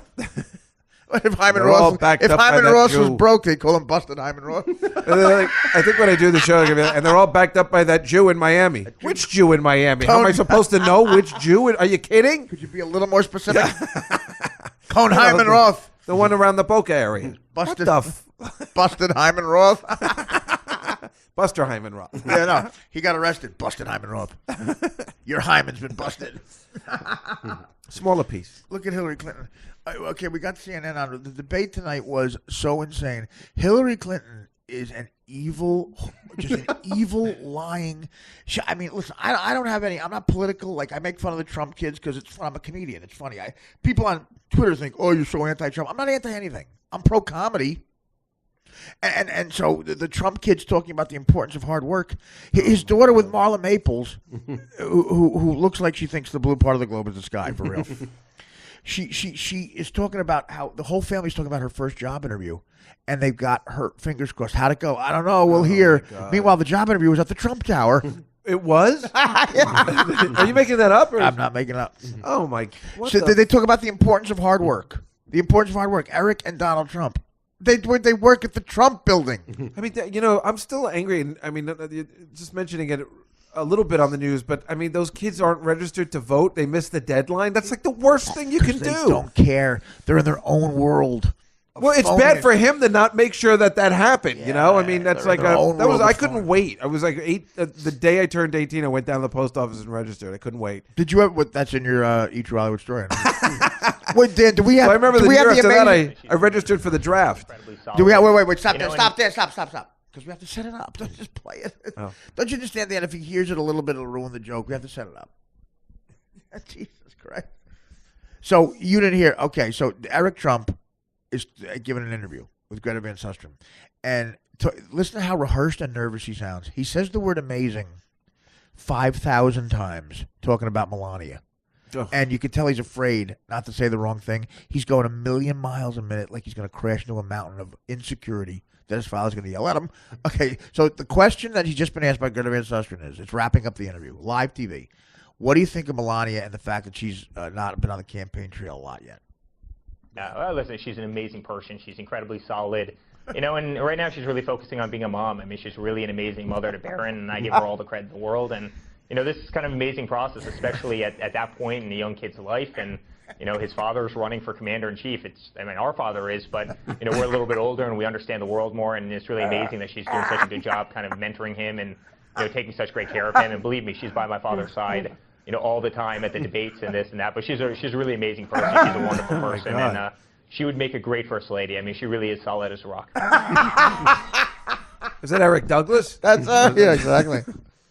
Gumbo Douglas. What we're talking about, Michael Douglas. How much coke was that guy on? Well, he's on Trump coke. Yeah. I told my kids no cigarettes, no liquor, and no drugs. He told his kids that, and you see the cut to the kids' faces, like going, "Yeah, we've all adhered to that." What's the fun of having money, Dad? Well, exactly. You can't do any drugs or. Well, that's what I mean. We have a lot of money. We can't have as much fun as the guy who's broke in the barrio. Yeah. The homeless guy in the barrio. He's having more fun than us with the Trumps. Remember, I think was it you or Tell that was telling me that Trump's never even seen his new kid. Like it's No, like I was saying that. Yeah, well, he could have said it too, but I was saying there was a documentary about Melania and the maybe kid. you. Yeah, and there's a part where he walks into his father's office, and his father's behind this big desk. He looks like Charles Foster Kane, and says, "I'm Charles Foster Kane." Yeah, so the kid walks in. It's clear the kid has never met Donald Trump. And Melania's showing him a picture that she shows him every day. See, that's Daddy. See. That's right. And Melania is so fucking funny because she's got this life. She actually said in an interview, goes, "I'm gonna run for president." Well, we have kind of a good life. You want to ruin this? She said, "I'm in the hot tub. And we're going to Iowa to caucus." I don't want to go. Took those filthy gutter snipes, and it's ruining her perfect life. That's what it's doing. But Barron never saw this man. Like, it's a weird man. And Trump said the other day, they asked him, "Do you tweet yourself? Do you type it?" And he goes, "Well, what I do is I usually get an idea and I yell it out to one of the young ladies." One of the young ladies who works. How many young ladies? I yell it out to one of the young ladies in the office, and she types. And I just picture like the young ladies typing down what his vitriol, like just like, "Okay, you know what? Usually you calm down. I wanted to give you a chance to change this on the Megyn Kelly tweet." Me and the girls came up with some options for filthy holes. Orifice. How about orifice? Don't like it. Okay, but filthy holes, not presidential. Don't like orifice. Okay. What's an orifice? It's a filthy hole. We came up with some options. On the Dr. Ben Carson tweet, you wanted to say that you can't believe he stabbed his brother and hit the belt buckle, and then you say something about Uncle Tom. Yeah, what's wrong with that? Well, that's a derogatory term. Well, I don't know. I like it. Just keep it. It's amazing. It's amazing person. You're really amazing. I'll tell you what, she's an amazing person. I have an amazing suit on. You have an amazing suit on. You're an amazing person. I'll tell you, CNN is amazing.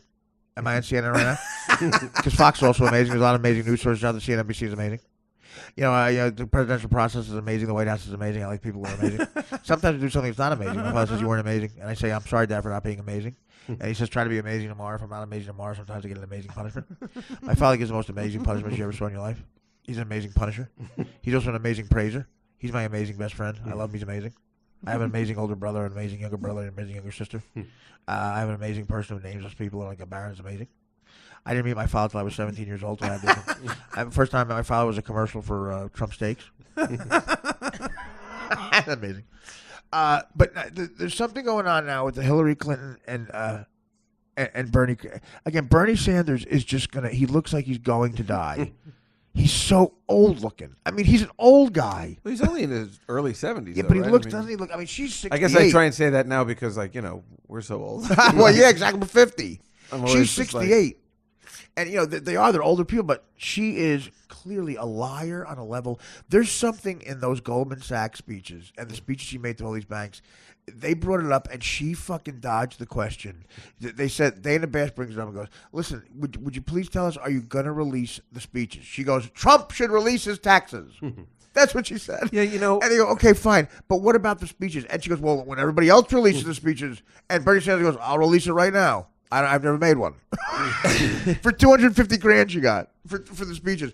So what's in those fucking speeches? I can't wait. And if she gets against Trump, Trump is going to use every resource to buy. Someone will sell him those speeches. He'll get a copy because everything's for sale. And he will buy one of those speeches and just put it on a billboard on top of the Lincoln Tunnel. And you're right about her, though. I mean, it's just like some of the way she talks. It's like when the attacks happened in Brussels, and then she's just saying, "We need serious people. We need all this." Nobody wants to hear that. Nobody. They want to hear what Donald Trump says, like, "We got to kill all the Muslims." Right. I mean, it's like that. You know what I'm saying? Well, it's Jeb Bush was a robot. Jeb Bush never heard human emotion. She's combating human emotion with human emotion. Politicians don't know what to do. Like, Jeb Bush was even a robot in the fucking pre-taped commercials. He was going, "We have to defeat ISIS." Yeah. And then you get Trump, "I'll bomb the fucking shit out of ISIS." He's like a drunk New Yorker in a bar. And that's what we want. We want human emotion now. And we want emotion, right. She's combating it with trying to yell. Yeah, Someone she's told her to doing yell. the old school way of doing stuff, and if you look at Bernie Sanders and Trump, they're doing it completely different ways that nobody's ever seen before, and she's just lost in the shuffle. Well, she sounds like is that her barking? Yes. That's her. That's really her. It really was? Yeah. She barked. You saw that in the speech, right? She barked. Is that the one she did with de Blasio where he called them colored people? No. No, this is months before. She barked during a speech. I thought that was the guy from Saturday Night Fever when he had the White Castle in his mouth. That's later. But she, so I at the podium, and I was at the roast for Hugh Hefner. She looks like Gilbert and sounds like I'm doing the fucking aristocrats joke. And then I said to my husband, it was disgusting. He had a cigar in her pussy, and the pussy was bleeding all over the cigar, and she was wearing a beret, and she had my husband's cock in her mouth, and he was coming, and he was hitting her fat ass and saying, "Who's the president? Who's the president?" She said, "You're the president." And I was just, the blood came out of the cigar, and there was cum and blood on the cigar all over the floor, and they were rolling around in the cum and the blood on the beret. And I said to him, I said, "Do you call yourself the president?" And he said, "No, I call myself the aristocrat."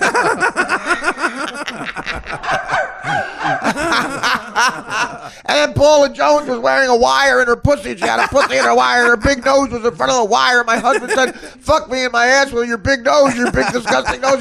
And then her nose was in his ass, and cum and shit was coming out of his ass, and cum and blood was coming out of her filthy nose. And I looked at him. I said, "Oh my God, this is disgusting. You call yourself a presidential candidate?" He said, "No, I call myself the aristocrat." I guess that's why her voice is she's always losing her voice all the time. That's what it sounds like.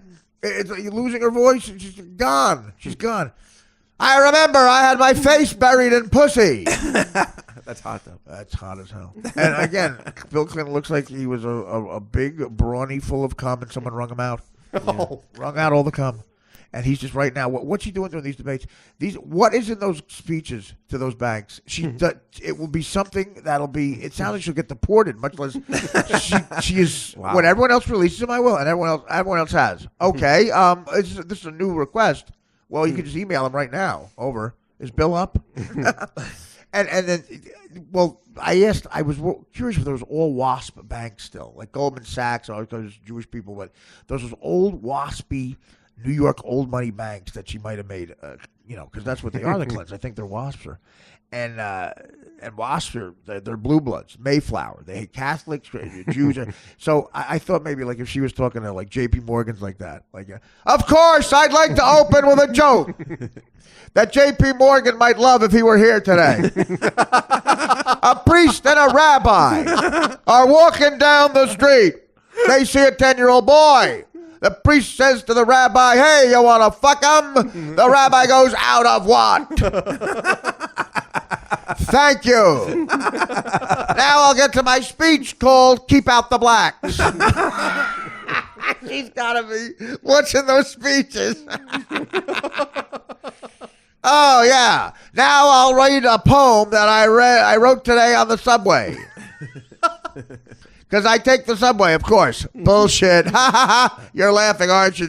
There's Tad Morgan. Thanks for the helicopter, Tad. I took the helicopter out just to take it the fuck out. Now here's my poem. It's called Rhymes with Igor.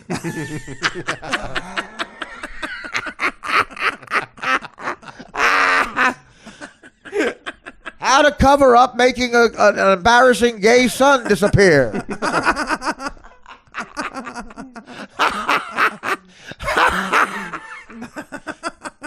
What happened to Flimsy Greenberg? Did you see him? No, I don't know. Flimsy Greenberg was producing a documentary for CNN exposing J.P. Morgan. That's when they called the Clintons. And guess what? It can't be found. That documentary. Guess what also can't be found? Flimsy Greenberg. Oh, that's so great. Wait, what's the line again with the pancakes? How does it start? I can't get it. I'm trying. You know what, guys? Have a good old week. I'm going to go ahead and do it. I'm going to get the pancakes. I just have to remember this forever. You know what, guys? Then I've been good all week. Yeah, okay, exactly. The other way around. Did you see Trump last night in Pennsylvania? Yeah, I know. I forgot Bringing up Joe Joe Paterno. I have the audio if you want it. Joe Paterno. Did you hear this, Dave? No. Trump was trying to relate to Pennsylvania. He goes, "I love Pennsylvania so much." He goes, "I know so much about Pennsylvania." Something like that. And then he goes, "By the way, where's Joe Paterno? We got to get him." And of course, Joe's been dead. Is that what? Yeah, is that what he said? Listen, we got to get him. Yeah, listen. I went to school in this state, right? We know that, right? You know that. Where do you go? I University know. of Pennsylvania? I know a lot about Pennsylvania, and it's great. University of Pennsylvania? Wait, stop. You're How's talking over Joe the Paterno? Sorry. Let us go back. Sorry. Don't just listen to it. I went to school in this state, right? We know that, right? So I know a lot about Pennsylvania, and it's great. How's Joe Paterno? We going to bring that back? Right? How about that whole deal? Yeah, thanks for bringing that up. Why would he bring that up? Yeah, we do love Penn State. Do we love Penn State? I mean, in all fairness. Somebody off the side going, "Shh, get off. Talk We love about the Penn wall. State. Get Oh, off, we fat! love Get off, Pittsburgh, fat! right? Talk about the wall." Listen how he got out of that. He said, "We love Pittsburgh." Is Pittsburgh also And dead? It was almost like that bit you talk about mentioning the Steelers name because he goes, "Yeah, Steelers." She said Pittsburgh. Yeah. He said, "We love Pittsburgh." And then he goes on and says, "Go Steelers." Oh, that's great. That's just Pittsburgh. Wait, that's really bad. You That's, can get them back. You can get them back by yelling out, unless your nose is bleeding. Then you can't get them back. That's what I found out on my last gig. But no, if you're bombing, you just have to. Was that in Pittsburgh? Yeah. I'm out on tour with it. Yeah, it was one city. But no, the Pittsburgh is like you could be bombing, and you just have to go Jack Lambert. Or you have to go like, "Hey, I saw the quarterback for the fucking Eagles. Suck it a cock." To not know that. Yeah, that's really weird. Joe Paterno's dead, and that cloud of Sandusky. Yeah, right, all bring- that. Why would you bring that up? Why bring that up? How about that whole thing? How about that whole thing? How about that whole thing where you fucked 4,000 kids? Yeah, that was crazy. That whole thing where that guy fucked those kids. And Joe knew. Joe knew. I know, that's the worst part. That's why I still Joe. can't. I wish. Did they put that statue back up? No, I think that's what he's talking about was the statue. I thought that's Why what would he was talk about that? because they took it down. Well, why would they bring up anything of that? Yeah, I Why don't. would He you had it bring on it a up? sheet, right? He was looking at the sheet, and you could see it. They had a camera, and it said Joe Paterno. Bring up Joe Paterno. Yeah, calm down. You're not a congressman. He got a sheet. He's doing it. That's the way Lenny Bruce would do it. I know. Jesus, God, Lenny Bruce is on heroin. Yeah, so he brought up to. Yeah, that's right. So I thought they maybe put it back up. I hope they never do. I mean, he totally knew everything, and it's He such a basically let 10,000 kids get raped. Yeah. They figured out to the time he probably definitely knew about it. He could have saved. probably in the 80s, right? Yeah, a lot of kids. So fucked a up. lot of kids because this guy had a 3-4 defense that worked. That's all it takes in this country. Guys are guys. You can overlook a lot of stuff with that. Yeah, you can't. A lot of money in that white powder. A lot of money in that white powder. What's your answer going to be, Pop? Could you imagine? Yeah, Hillary Clinton. I'm against fucking children. I will now go on with my speech at Goldman Sachs. Kill Yasser Arafat. Kill Yasser. He's dead already. Oh. So that's her Joe Paterno. How about that whole Yasser Arafat thing? That happened. Yeah, how about that whole Iraq thing? What is in those speeches? Oh, I'd love to hear it. Oh, it's so great. It's so good. It must be amazing. Trump is going to buy those speeches. Right now, he's got people out going, wait, listen, $100 million for that speech. They'll leak it somewhere. I'd like to open up. How many blacks does it take to roof a house? 7 or 8 if you slice them thin. And now I'll talk about taxes. How about an investment banker? Any of them here? Oh, you got like inside dope. Want to talk about Chad Wilson's golf game? Boy, Chad, you got to get that better. You got to get your putter to stand upright. No, my husband's not here. He's starting a humidor line. She wants to get a job where every day she goes to an office where her husband got blown by a fat chick in a beret. You sold your soul. You sold your soul. I've never heard it put like that before. It That's makes what a she lot wants. Of sense. I love the idea that she just loses it while she's moving into the Oval. It calls up. Is there a fucking chair in here you didn't get laid on? There's still cum stains on here from '98. Can I at least sit here? And he's just like, There's either your cum or a black man's cum.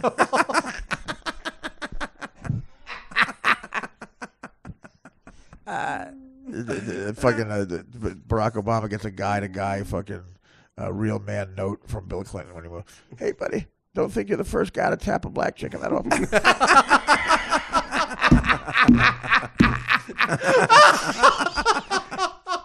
You may be the first black president, but I got that one. Yeah. There's a reason Robin Givens was limping for 2 weeks.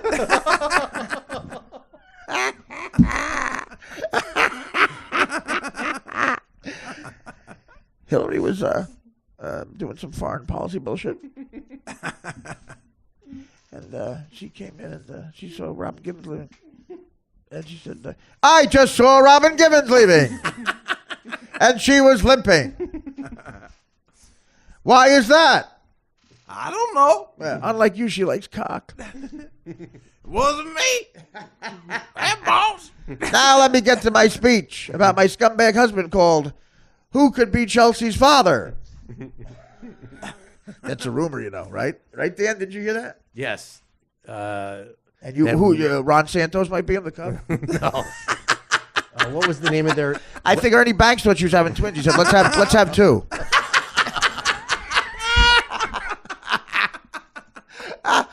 Let's have 2.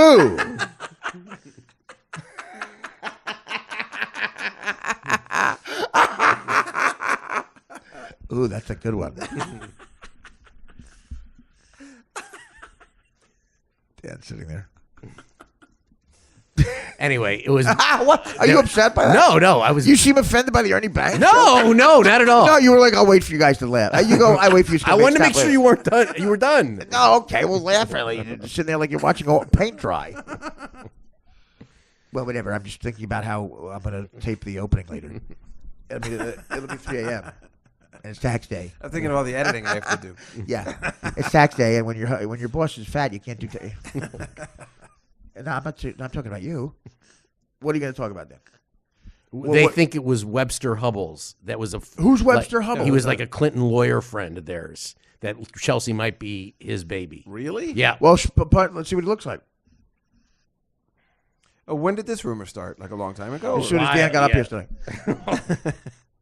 As soon as Dan wanted a way to get on the air. Yeah, I'm the third mic. I'm the Artie of the show. Did you get any feedback on Twitter on the architect story? Could you add more gambling and drunk stuff to the story? Oh, sure. Well, there was wine at the architecture. Okay, I'll embellish a little bit. So, guess who has an extra Chardonnay? I have my own box. I get a bottle of wine and I just cry. Oh my God! I mean, what girl is attracted to that? Apparently, Princess Leia. Yeah, Carrie Fisher did coke with her father in Vegas. Let me see. Oh, she looks all right. I mean, Chelsea looks okay. I think Chelsea. That's a picture of Chelsea. Oh my God, the guy. Oh my God, look at him. He looks like them. He looks like the guy from the first True Detective, the killer. Well, that's right. Doesn't he? Yeah. Look at him, Dave. Did you see that? Yeah, let me see. The first True Detective. He looks like the you're killer. Right. He does. Yeah. And hey, Daddy. There's a resemblance there. Hey, maybe. Daddy. I'll come back later with some water. Oh, that was terrifying. Look at that look on her face. That's disgusting. You know what? That's what you look like when you take your face out of her twat. Why would she? Oh God. He's got Hillary twat face. I've got a big fundraiser at John Cryer's house. Don't the Clintons fuck anybody hot? Like, I mean, yeah, I know. For Bill Clinton, my God, like I said, yeah, he gets a blowjob in the Oval Office. I mean, you know, who Carmen Electra's hotter sister would have to be, right? And we could let them. We're like, well, what are you gonna? I mean, everybody would just be like, what are you gonna do? But that's why this didn't make any sense. If Peter DeLuise had a beret, pull that out. I don't know. I don't know where that came from. If Jabba Chamberlain had a beret. You know what, Dave? You'll appreciate this joke. This stand-up joke. I don't know if I told you this stand-up joke I used to do. I said, Jabba Chamberlain, don't you think he's proof that one of the 20,000 women Will Chamberlain fucked was a chubby Eskimo?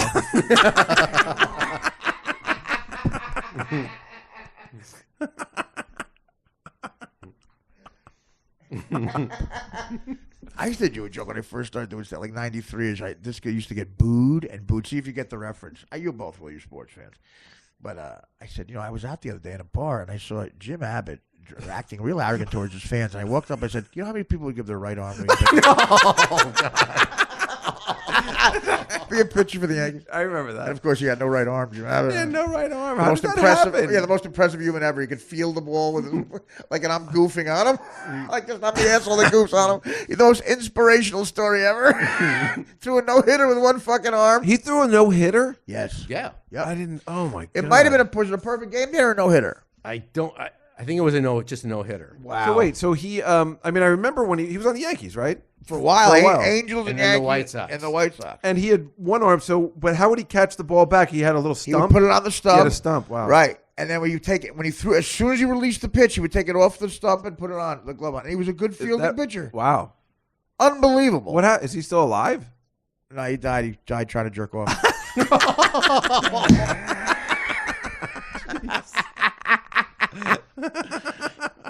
He died. They had a whole deal. He had a whole deal with the slot machine company to be a one-armed bandit. You could just see his face on top of the slot machine. Fuck you, Jim Abbott.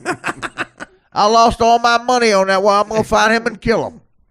He was killed by a redneck who lost a bunch of money on a slot machine. I remember when I was in Little League. I remember they. Story's already bullshit.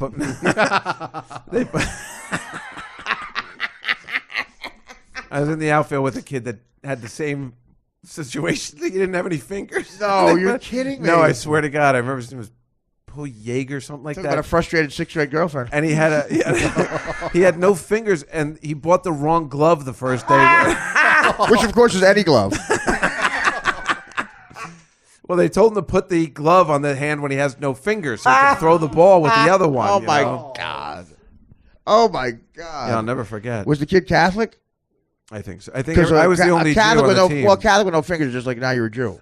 I was the only Hebrew on the team, so I'm pretty sure he was. Where'd you grow up? What town? In Edison, New Jersey. Edison, that's right. We're so close. But it's you just go to JP. I went to JP Stevens, Yeah. but they were all Jews there. But we lived on the south side of town, so we lived near like Perth Amboy, you know, in Woodbridge. So white trashy. It wasn't really Jewy, and Perth Amboy Little is League so just- non-Jew. It's like white It's Spanish. trash. It's Spanish. That's where Richie Sambora is from. Well, that's the way I say Spanish, white trash. But yeah, we didn't. There were no Jews on the. Well, on the team. because Bon Jovi's from right there too, right? He's from Saraville. They were hairdressers. And my friend, the keyboard player, Dave Bryan, is from Edison too. That's why we know each other. from Bon Jovi. Yeah, yeah. You should have him on. He's Well, awesome. I'll tell you what. The drummer came to see me do stand-up at Rascals by the Shore. You know, Rascals on the Sea, the down That's, the shore Rascals. Tico Torres. One of them, yeah. Right on 35. Right. maybe, Oh no, Rascals by the Sea. No, near, Rascals right, on 35. On 35, right. I was thinking of that other place on Saraville, that Howard played. Comedy Club? Yeah, Club Benet. Club Benet, right. Yeah, that was, I saw George Carlin there. Wow. And Club Question, remember that? No. That was like a real Guido Club question mark. Club question mark. And that's where we saw the classic line. I put it in sketches. It's in two sketches I wrote. And it's in the short film that I wrote that Beer League is based on, Game Day. The guy, a Guido guy, can't get in to Club question mark. He's got a Coupe de Ville. And some guy, the bouncer won't let him in the club. And he takes his keys and throws them at the bouncer and goes, I'll make 2 phone calls. This place will be a car wash on Monday. I love the fact it's 2 phone calls. I'll make 2 phone calls. This place will be a fucking car wash on Monday. That's fucking great. All right, let's take a quick break here. I've got a bunch of stuff on the Kamau Bell show. Back here. Dave, you want to plug anything? Just the Godfather show. Coming out May 3rd. Hopefully Artie's in it. I don't know. I'm We'll going to find try out. it. I know you got But let's something try to else get going Woody on. Woodbury at 92. We got I told you Richard He Klein. could be Hyman Roth. I didn't ask. Richard Klein, Larry from Three's Company playing Salazzo. That's amazing. Mike Bichetti playing Fredo and Luca Brazzi. I mean, how can you go wrong? That's amazing. Also, I'll be at Podfest May 21st. That's at 3 in the afternoon on Saturday. The Dave Juskow We're out podcast of at time. Podfest. We're out of time. At the cake shop. That's what it's called. I don't know. These young kids, they like going down to the East Village and do a show. They told me the presenters of Podfest told me that I've sold 0 tickets so far. We're going to get that up.